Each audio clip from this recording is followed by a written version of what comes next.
Hello, Steven Universe fans, and welcome back to the AFTERBUZZ TV Steven Universe After Show. We'll be covering the most recent 3 episodes, including Temp Workers, Storms, and Secondhand Embarrassment, and we'll see you after the opening. You're tuning into the destination for TV superfan discussion, AFTERBUZZ TV. And now, let the buzz begin. So we had a nice little discussion about this song beforehand. I know. Okay, so actually the entire theme of this evening is basically that, like, I'm maybe crazy. I don't know if crazy is the right word, or just like overscheduled and forgetful, because it started with me coming into the studio being like, Katie, I've only seen 3 of the 4 episodes we're supposed to talk about. And Katie was like, the 4th episode airs tomorrow. The 4th episode airs tomorrow. And I was like, okay, perfect. We're going to talk about it in the future. Exactly. It's going to be great. Yes. And then after that, we have another airing gap because reasons. Yeah. So. And then also Katie was like, let's start with this Eurythmics song about rain. And I was like, cool, I've never heard that song before. And then she started singing the chorus part, and I was like, oh yeah, no, I know that song. So I'm having a great night, guys, is basically what I'm saying. And we're in here for the next 2 hours to get another show after this one. It's an animation block tonight on AFTERBUZZ. It's going to be great. Welcome back to the Steven Universe AFTERBUZZ TV After Show. We are having a blast in here, obviously. We are looking at episodes 119 through 121, The New Crystal Gems, Storm in the Room, and Rocknaldo. I was not kidding about Secondhand Embarrassment. Oh my God. Whew. That last one was painful on the first watch and a lot more fun the second time around. Rocknaldo was? Oh, yeah. Interesting. All I don't right, know. I have many feelings about it. We'll talk about it when we talk about that episode. And I'm here with the lovely Emma Fyffe. That's me. I'm Emma Fyffe. I can be found all over the internet, wherever Emma Fyffes are sold, at my name, Emma Fyffe. Many people in the chat are asking about Megan Salinas. She's in space. Yeah. She's in actual space. She's in actual space right now, and we should have her back before the next after show. But yeah, in the meantime, I'm taking care of the apartment, namely because I live there too. Yes. It's going to be great. No, but Andrew in the chat is correct. She's over on Popcorn Talk doing something. She's doing a spotlight on, so she unfortunately is unable to join us at the moment. But you ruined my in-space motif. I know. I'm sorry. And you but can people follow her in the chat called it out. So. Yeah. You can follow her on the social medias at themenguin, TheMenguin. And I'm Katie Cullen. You can find me on the Twitters at Kiaxet. That is Kiaxet. We have the hashtag ABTVSU. We have the live chat going up, which we've already talked to the live chat. How are you guys doing tonight? If you have any questions, if you have anything fun to say, throw in the hashtag, throw it in the live chat. You may well get a shout out. Let's talk about these, because this was kind of a nice little chunk of breather episodes after the insanity that was that Steven bomb. Yeah, I mean, the Steven bomb was basically one episode. Like, it was like a movie. It was like a little Steven Universe movie. Everything fed into the next one, and it all was, as you say, like very hard-handed in driving the plot forward, like in a good way. Yeah. Yeah, I mean, there was a lot of feelings and emotions, and then this time around it was like, oh, okay, we're back on Earth, and now we're kind of getting back into sort of your more regular Steven Universe pattern. Yeah. We had one episode that was basically Twitter's When You Were Gone feature. We had one episode that was actually dealing with a lot of the emotional ramifications of the previous episodes. Yes. And we have Ronaldo. Oh, Ronaldo. I have a lot of trouble liking Ronaldo sometimes. You know, it was interesting. In this episode, initially, I was obviously like, come on, Ronaldo. And then I was like, oh, wait, maybe it's going to be okay. And then it ended up sort of okay in the end. Yeah, it's a best case scenario for, I hesitate to say he's the fandom's mirror, because obviously Ronaldo is painted to an extreme for much of what he does. Of course. But there was definitely some, they do this, they do that, they hate men? I'm like, oh, the fandom has leaked in that. I've seen some of what Ronaldo says in feedback about the show itself, and it's about people who are kind of missing the forest for the trees. Yeah. It's the same people who ask why there aren't more male gems. Sure. Like, not the point. No, absolutely. So that's kind of why this was a lot of secondhand embarrassment, because this is like, everyone has been that fan who's met this person that they admire and has made a complete and total idiot of themselves. I've definitely done it. I have one. Yeah. I mean, I think that it was definitely, he had good intentions initially. You know what I mean? Like, He was willing to learn. He was. And that's a huge step forward. yeah.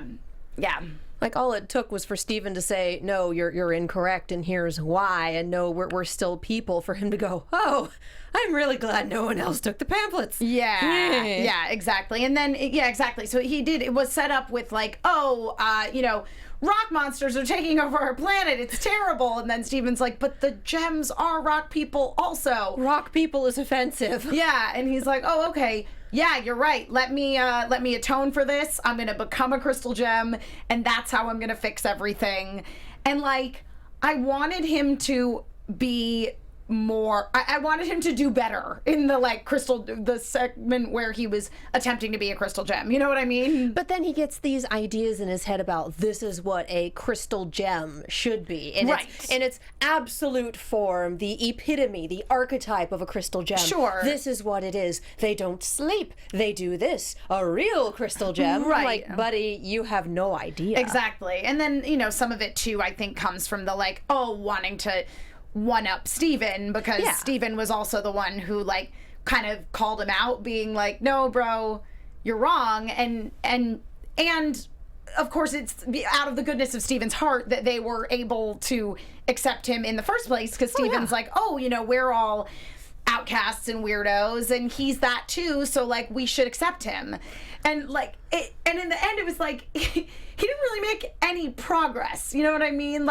He did from the point of view of okay, I'm willing to put my prejudices aside and perhaps actually learn about the crystal gems. But then he had this idea in his head of what a crystal gem was, and so he tried to do that. And then in the very end, when Steven, came after him and was like, I haven't seen you in 3 weeks, and he's like, well, I took a really long nap and I figured out that of the weirdos and the loners, I'm the weirdest and the lonerest of all of them, and I should be alone. I need to work alone. Yeah. You know what? You do you. Yeah. You're really good at being a guy with a blog. I have to say, I loved you truthed him so hard he died. That, God bless Amethyst, that made me laugh super hard. Yeah. In the chat, Easman, I'm sorry if I'm pronouncing that wrong, says Ronaldo is a jerk, but he really stepped over the line with what he said about Connie. Yeah, she's only there because she's your girlfriend. She should try harder. It's kind of hard to discuss this because I can kind of see it, and it gives me that visceral nope reaction, but putting that reaction into words and explaining why. We've all seen someone like Ronaldo. But it's hard to articulate, here is the issue, here is the problem, here is why. Do not step into another group and make it all about you. Yeah, regardless of whether it's a fandom or a protest or a movement or whatever, it's not about you. You're there to learn. Yeah, no, that's absolutely true. And I think it just kind of echoes a lot of sort of things within fandom where it's it really is, it's not about you and what other people theorize or or whatever within that fandom. Even if you disagree with it, it's not affecting you. Yeah. If you don't like it, you can scroll by it. Yeah, exactly. Or you can mute it. Yeah, or you can. If you don't like it, just click next. You know what I mean? There are many tools in which you can avoid or bypass the things that you do not agree with. And sometimes that's a problem because you need to read things you don't agree with to educate yourself. But when it comes to fandom, chill. Yeah, exactly. So, yeah, I mean, I think it was definitely. Steven Universe has had a couple episodes lately that are definitely a little uncomfortable. For different reasons. Yeah, but it's when Steven was Lars for an episode. God. Oh. That episode was not fun. So, and I feel like this was uncomfortable in sort of a similar way of there are people like Ronaldo. Yep, who don't really get their come to Jesus moments. Yeah, and who don't, but again, it was I really liked what they did with Greg's cousin, the one with the... Yeah, Andy. Yeah, Andy. Because it was he was a character who clearly had such a different upbringing and different point of view than Steven and the Gems and everybody, but in the end, you're you know what, he's still family, he's not a bad person just because he has a different point of view. And I think that with Ronaldo, it's kind of like, no, he's created this whole sort of narrative in his head. And even though that's not real, it's like, he's created the narrative and is trying to make real life fit it. Right, exactly. When it should really be the other way around. Yes. Art reflecting life. Exactly. And I think that, you know, fortunately or unfortunately, kind of the end of the episode was him going, the only place that it's ever going to be all about me is in my little safe space with my blog. Well, yeah, we broke him up with his girlfriend. Yeah. Sadly. Yeah. We don't know if they ever got back together. That was upsetting. Yeah. I have to wonder if she's still out there somewhere. Yep. But yeah, what I liked about this was, one, the humor was pretty dang great. Like, Amethyst was spot on. Pearl, Oh my gosh. I missed Pearl so much. It's just okay, Fry Rock. Yeah.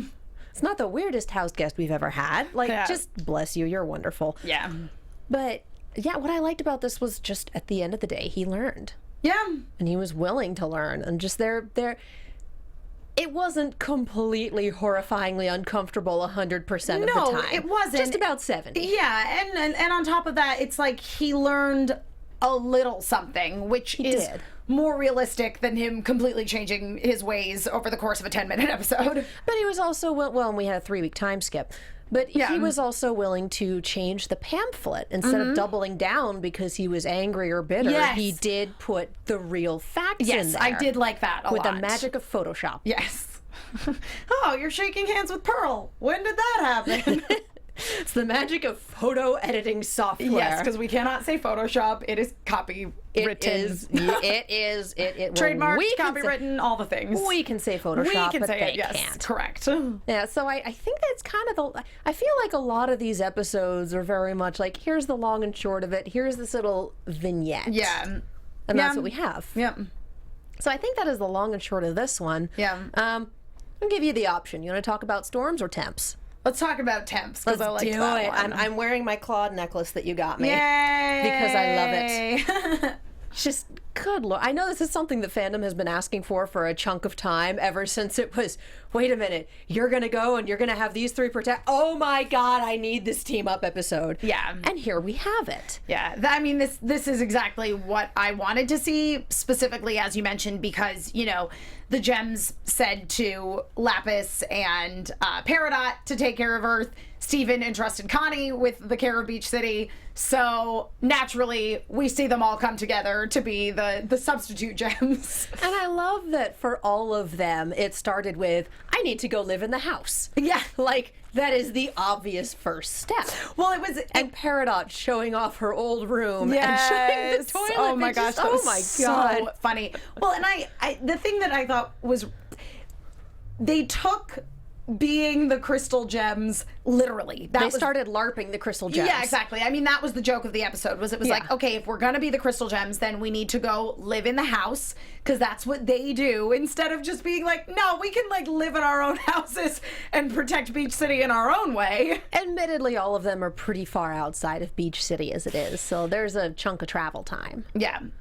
But it's just, I love that the big fight of this episode, the crux of it was, I want to be Garnet. No, I want to be Garnet. I know. Everyone wants to be Garnet, you guys. Square Mom is the best. Yeah, it's true. Yeah, everybody wanted to be Garnet. And then I love that Connie got saddled with being Steven for obvious reasons, because Steven is the most human of any of the crystal gems. And I like that she had the Steven shirt She was wearing on. one of his shirts It and was just so trying to cute. make the love speech. And then when that didn't work, just yelling at them. Yeah. But sometimes just yelling at them Yeah. is what needs to happen. Well, and I mean, she ended up, like, her speech ended up being very sort of inspiring in a logical sense. You know what I mean? Like, like, Connie was Connie, and that was what provoked Lapis to go, wow, you are a good Steven. But really, she was just being Connie. Yeah, Connie is the logic of that half of the coin, and Steven is very often the emotion. Absolutely. And so that's why they work so dang well together, especially with the sword and shield bit. Just like, they are a really good team, y'all. I could sit here and talk about them the whole hour. And we had very little interaction for them in any of these episodes, but nonetheless. Yeah. But I loved watching this. I love just, again, the be yourself. And I love the new sign on the car wash. Oh, it's so cute. I like, too, that, you know, this episode started off in a good place of, okay, yeah, we really should all work together. And Peridot trying to get everybody to do a pose with her. That means come over here and do a cool pose. And then yeah. just a little reference to the opening theme. Yeah, and I liked that their initial sort of thing was the car wash, and they, all three of them, work together as a team. Well, all four. Sorry, Pumpkin. I'm not meaning to disregard you. That is the third time that someone has worn that exact party hat on their face to Yes. be Pearl. The third, and it's the same party hat. I love it. Yeah, so I liked that it started off in a good place of, hey, man, we're really good at this. And then the next day it just got completely out of control. Well, and watching Peridot and Lapis have this argument, was watching it going, yeah, this is a roommate argument. This has gone from the subject at hand to everything. And occasionally that's what happens when you fight with someone that you've been living with for a good chunk of time. You don't fight often, but when you do, ooh, you do. Yeah. Yeah. So yeah, I thought that was really well written, and that was definitely, you could kind of see the line where it crossed from this is about the situation to this is about you. Yeah. And it was fun to watch. Yeah, I agree, and I always like getting to see Connie be in a sort of leadership position, because I think Connie has a lot of potential. And, Oh yeah. And I liked too that sort of the I'm trying to think of the right word to describe Ronaldo's reaction to finding out that Connie had Steven's mom's sword, and he's like, oh, why does she get a sword? She totally copied me. And Steven's like, no, it's my mom's And sword. she's been here and practicing, and she came before you. Right, Just, right. Yeah, retroactive jealousy on Ronaldo's part. I don't know. Right, but also, seeing that Connie is very much at a point now where they are thinking of her as being part of the team. Oh yeah. It's like we have the main team and then we have the auxiliary team, and she kind of fluctuates between the two. Yeah. I enjoyed Lapis's attempts at humor. Oh my god, yes. She were. did a really good Amethyst impression, though. Yeah, at times. But And then Peridot with the aviator shades. yes. Yeah, trying to be as cool as possible. Well, you need good props for a LARP, you know? Definitely. Yeah, and then her basically like accusing Lapis of not being a good Amethyst, and that was ruining the team because like you need Amethyst's sense of humor to like make everything work. Yeah. So Yeah, just LARPing, no, it doesn't always work. Yeah. The one line that I wrote down from that is, it's impossible to solve problems if we're just acting like other people. yeah. And that, I think, that's kind of the wheel of morality moment for this episode, but it's absolutely true. Well, it is, and that again was kind of, as you say, the moral of this episode, which was that they were by attempting to do what they thought other people would do and arguing over what those people would do, and really they don't know because they're not those people. Yeah, no. I actually was having a conversation with somebody yesterday about how a lot of the times, especially when you're like looking at a relationship or a problem that somebody's having, it's really easy to pass judgment from the outside. Yeah. And that's absolutely like on a secondary level, like what this episode was about. They weren't specifically like judging people's relationships, but they kind of were judging the team dynamic and going, well, obviously, like, and they all thought that they knew best in how each of the individuals that they were attempting to emulate would behave. But ultimately, that just got them into the argument where they ended up wrecking the car wash. Yeah, and it's very much a play to your strengths moral, because you really can't accomplish things if you're trying to do it with someone else. That's automatically just handicapping yourself. It's not going to work. Yeah, definitely. Whereas if you know who you are and what you're good at, it's okay, you're good with the magnetism, you're good with water, and I'm really good at organizing things. So here's how we do this. Yeah. And it worked, and they solved the problem like they would instead of like someone else would. Yes. Yeah. I did love that little end pose. Oh, I know. I thought that was so just indicative of all of them. They were just perfect. Yeah. Ant in the chat points out that Peridot went from insulting Garnet to wanting to be like her. Yeah, but Peridot does that. Yeah. I mean, that is how she lives her life. You're terrible, but you're okay. Yeah. Wow, thanks! Yeah. I love like Peridot. that is just how she... Oh, Peridot's wonderful. I'm wearing a clawed necklace. Like, Yeah. That is just how she does the thing. And I think Andrew sums up the moral of this episode perfectly, which is it should be, what do you bring to the table, not what do you think you need to bring to the table. Exactly. Yeah. Oh, I like that. Yeah, or need to be to bring something to the table. Either way, well 6 1 done, half nuts to Andrew. the other. Yeah. It all kind of means the same thing, which is that like you can't successfully be somebody else. Yeah. You need to be you, Yeah. long and short. And we've had a lot of episodes about identity just over the course of Steven Universe. Who am I? What can I do? How does that affect the people around me? How does what's around me affect who I am? How do I change people's lives when I come into them? Like, there's been a lot of figuring out who you are. Well, and this is just part of it. Exactly. And I mean, we see that carried over into the episode after this as well, wherein, Steven has this vision of Rose that he's hanging out with, but like it's not her. Yeah. Let's talk about Storm in the Room for a bit then. Yeah. Let's finish up with the episode. There were some scenes in this episode that were just extremely atmospheric that I loved, where there's no music, no nothing, and it's Steven, after Connie goes home all alone, making himself dinner and then going to eat it outside and getting rained on. I had forgotten that it started with that Connie bit where her mom showed up really late to pick her up. I think that was the impetus for this. And I have been this kid. Yeah. My parents said they'd be home at 9. It's 11. Where are they? Yeah. Like, I have absolutely been that child. And this is something that my parents did, like, not on a frequent basis, but often enough that it wasn't like, how lost can you get on a military base? Right. But for Connie, whose mom, as we know, is very much on the dot, highly scheduled, to not answer her phone for hours is horrifying. I was feeling Connie's anxiety because I thought, oh my gosh, something must be horribly, terribly wrong because of what we know about Connie's mom. And the fact that they will just bring gem mutants into the hospital. Like, oh yeah, it's a car crash victim. Like, it doesn't have a head. Yeah. It never had a head. What is this? Yeah. And that scene where they were like playing Mad Libs, but they weren't called Mad Libs because once again, that's like trademarked. Word games. Yeah.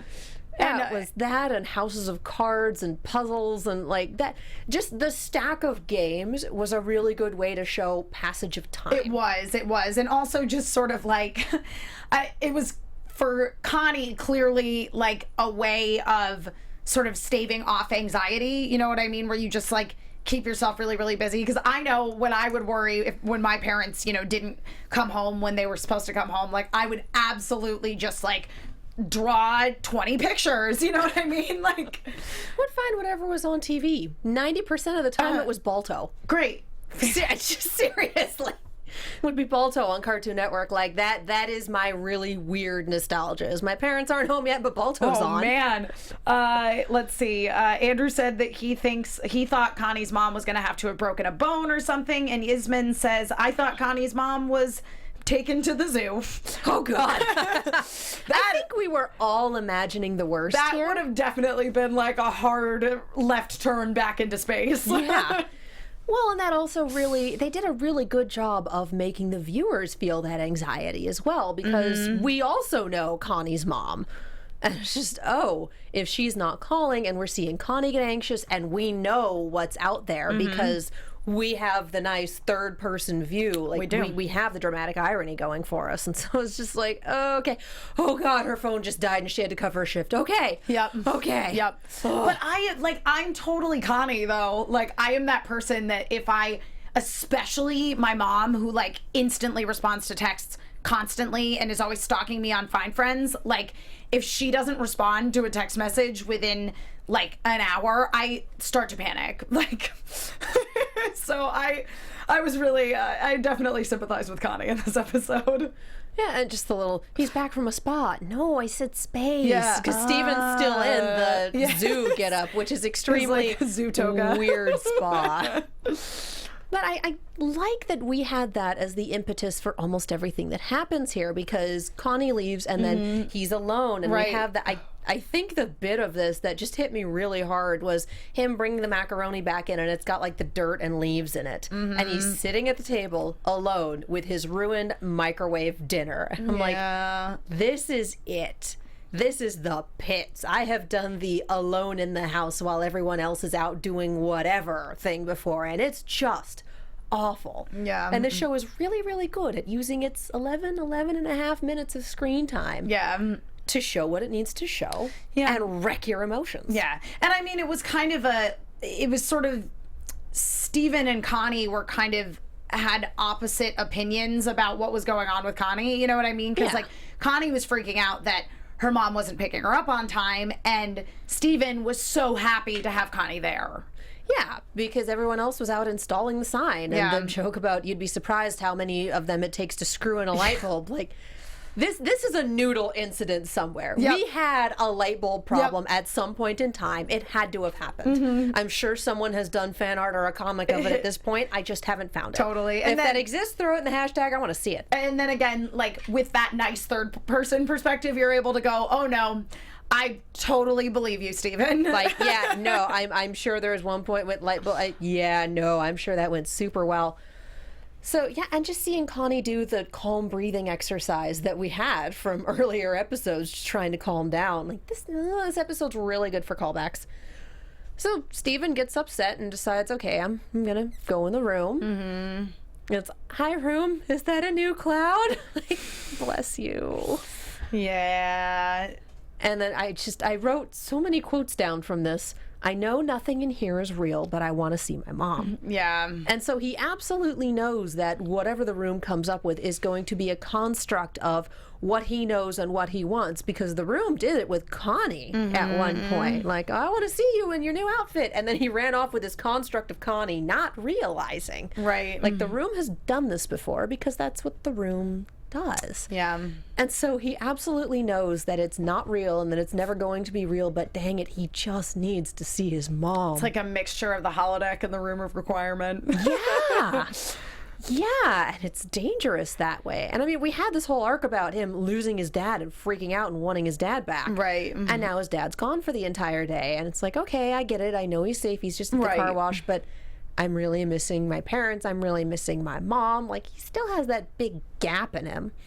And he keeps learning so much more about Rose. That's, you lied, you did this, you didn't tell people this, you locked up Bismuth because you didn't want her shattering people, but then you shattered Pink Diamond. Like, he doesn't have the full story. Yeah. And he's not going to get the full story without going to a whole bunch of sources, some of which are probably the diamonds. Yeah, I mean, exactly. It's like at this point, he just has his vision of who he thought his mom was, and then all these other bits and pieces of the bigger picture of who she actually was. But again, he doesn't have the whole story. He can't put it all together. So when he asks to see his mom, he just sees his idealized version of her.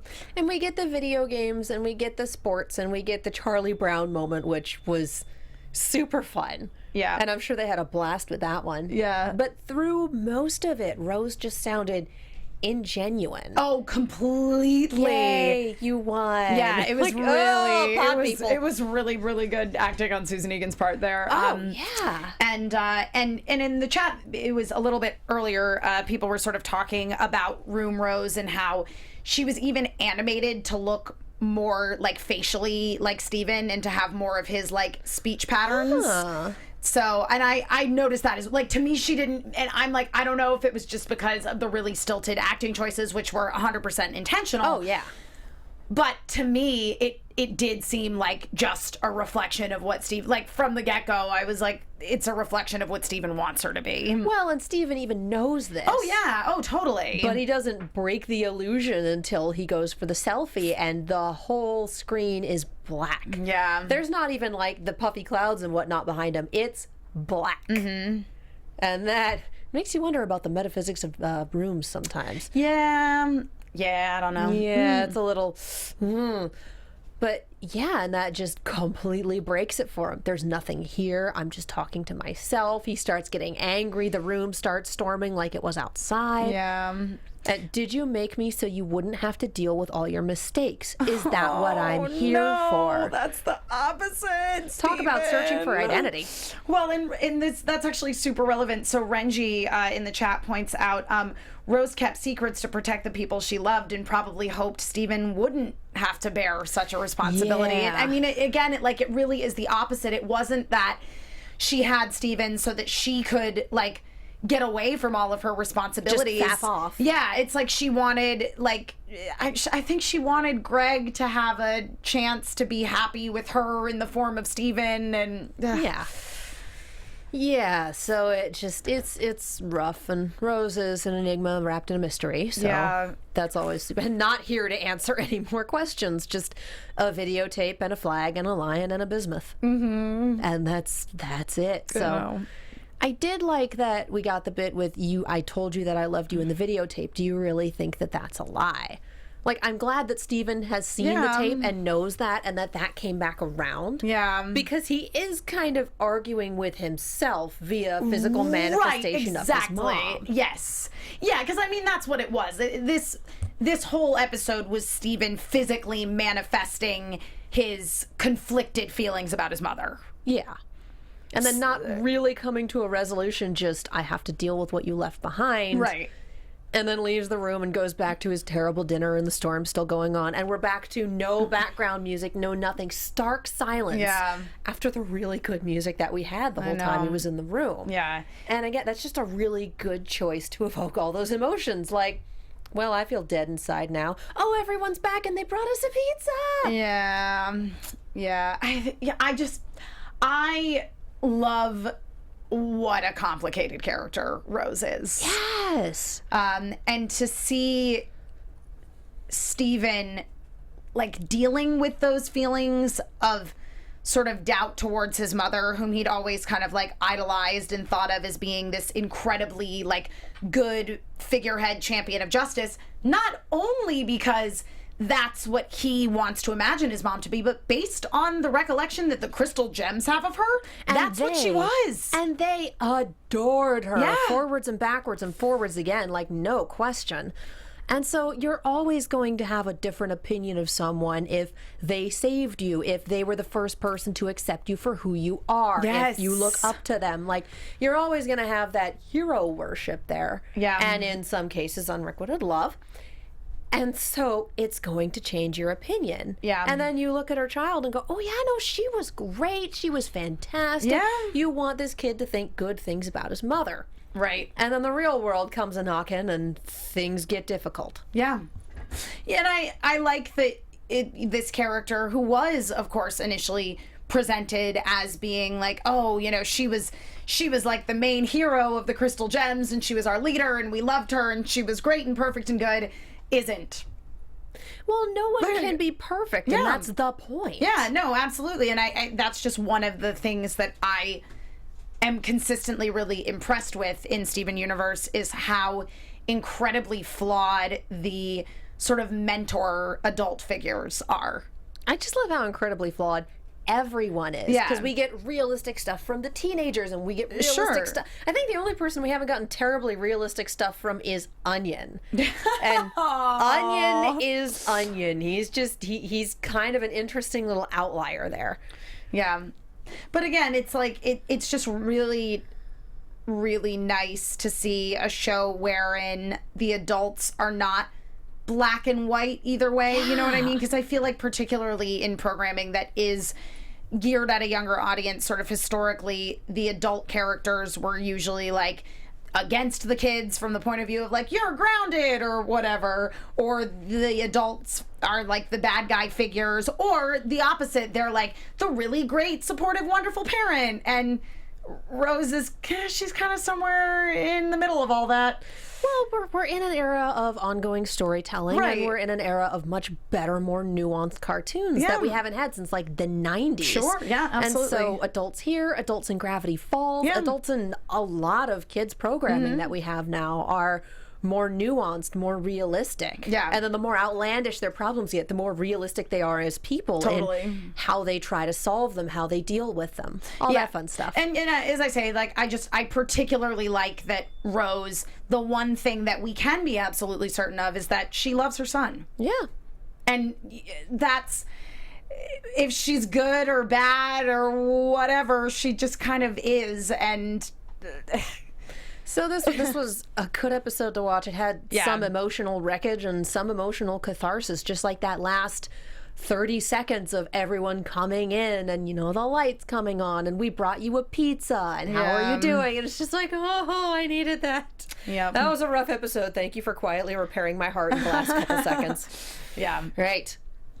All right. We're kind of running up against our time here. Do we have anything else to say about these episodes? I don't think so. I liked that Storm one a lot. Yeah. I like it when Steven Universe rips my heart out, which it does all the time. You must like this show a lot then. I do. All right, I'm going to talk a little bit about iTunes and then we're going to swing into the quickest of predictions. But for now, thank you so much to everyone who went onto iTunes. Thank you to everyone who subscribed to the podcast, who rated it 5 stars, who left us a review. You are wonderful human beings, and we adore you because that helps keep us on the air as an after show. Our producers go and look at our ratings and at our reviews, and if they decide that, hey, people really like this once monthly Steven Universe after show, then we get to come back once a month as long as the show continues to be on the air. So your support helps us come back as an after show. Additionally, the reviews and the ratings, if you leave high ratings, they help our standings in iTunes podcasts. So our search result is a little further up. And it looks like we have 2 new people. 2 new reviews. I feel like maybe there was something in the foreign iTunes store and that somebody tweeted at us in a hashtag. I apologize if I'm totally missing it. You read the reviews, I'll check the hashtag. Great. One of my shows, somebody tweeted a review at us that they left in like an Australian iTunes store, and I'm so sorry. I can't remember if it was this one.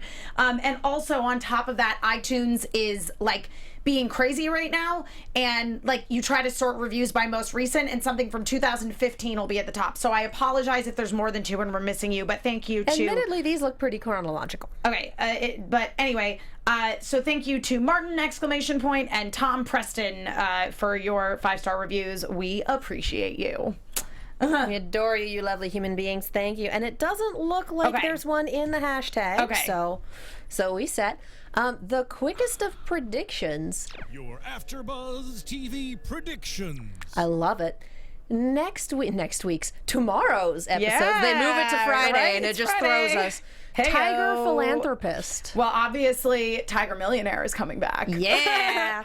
But in a new form. And then supposedly we're going on another short hiatus, question mark? Yeah, I've read lots of different things about that, including that like Steven Universe might not come back, which would be no, that's just clickbait tailored to the fans. That would be a giant... we have many more episodes announced, and some with one-line summaries. So it's very much clickbait for a very specific fandom. Well, but I think we are taking a break. Yeah, there's apparently a hiatus happening. I just want it was nice to take the little break that we had here and kind of go back to having more little episodic pieces. But I'm ready for some more Yellow Diamond, Blue Diamond action faux show. Tell me about it. I'm ready for a consistent airing schedule. I like this once weekly thing. Yeah, that was nice. Can we it was keep really nice. this? Yeah. I'd like to keep this. Yeah. And for everyone who has some drinking game going for us, that's our talk about the schedule. Knock that off the list. Mm-hmm. So depending on what the airing schedule is, if I'm wrong and we don't have a large hiatus, we'll see you next month. If I'm correct and we do have some form of hiatus, we will see you when the show comes back. And that's when we'll be covering Tiger Philanthropist, because we can't talk about 12 minutes for an hour. No. We can try, but that ain't gonna go well. Nah. All right, Emma, where can the people find you? All over the internet at my name, Emma Fyffe, EMMA-FYFFE, wherever Emma Fyffes are sold, that is me. And if you follow me on Twitter, you will know everything I'm doing because I tweet a lot.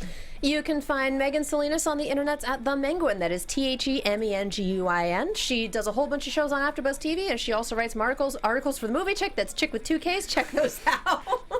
That was I good. may be That's on a few shows Yeah, with her. that's exactly how her sign-off goes. Yeah, I know. And I'm Katie Cullen. You can find me on the internets and YouTube at Kiaxet. That is Kiaxet. I am also on Snapchat at Kia Prime. Guys, stay tuned. Same bat time, same bat channel. Voltron is right after this, and we have several special guests coming in to join us for our season finale recap. Star Wars Rebels is on Sundays, and Arrow is taking a break next week because the CW does what it will, but we will be back on the Ides of March because why not? Thank you guys so much for watching, and we'll see you next time.